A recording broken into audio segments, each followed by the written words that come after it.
We are now rolling.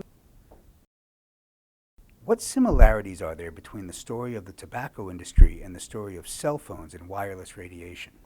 Well, it's a very good question because, in fact, in the 1980s, I was at the National Academy of Sciences where there was a debate.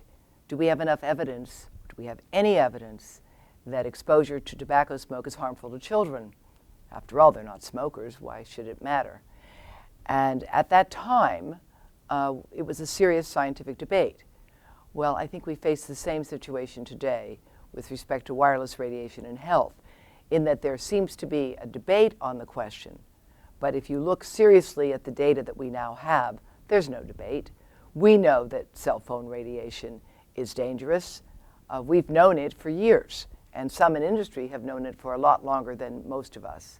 So I think that the similarities are that there was a major suppression of science in the tobacco industry in the 1950s through the 1980s, and that only ended with the release of the tobacco papers, which were dropped on the desk of a Professor Stanton Glantz at the University of California, San Francisco, to disclose how much data the industry had for so long on tobacco to show there were dangers.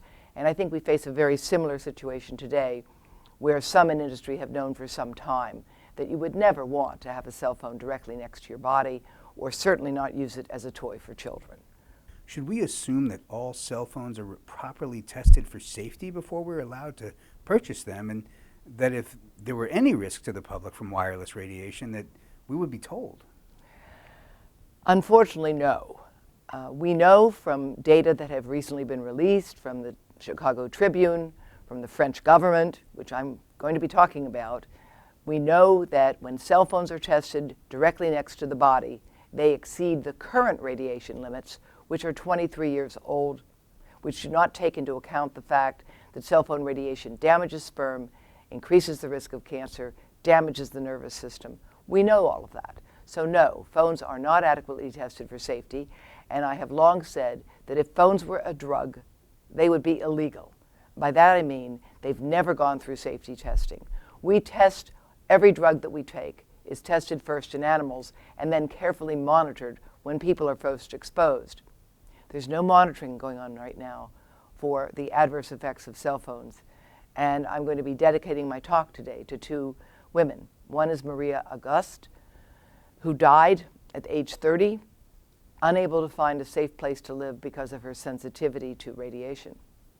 The other is Callie Pavano, a young woman who was a runner.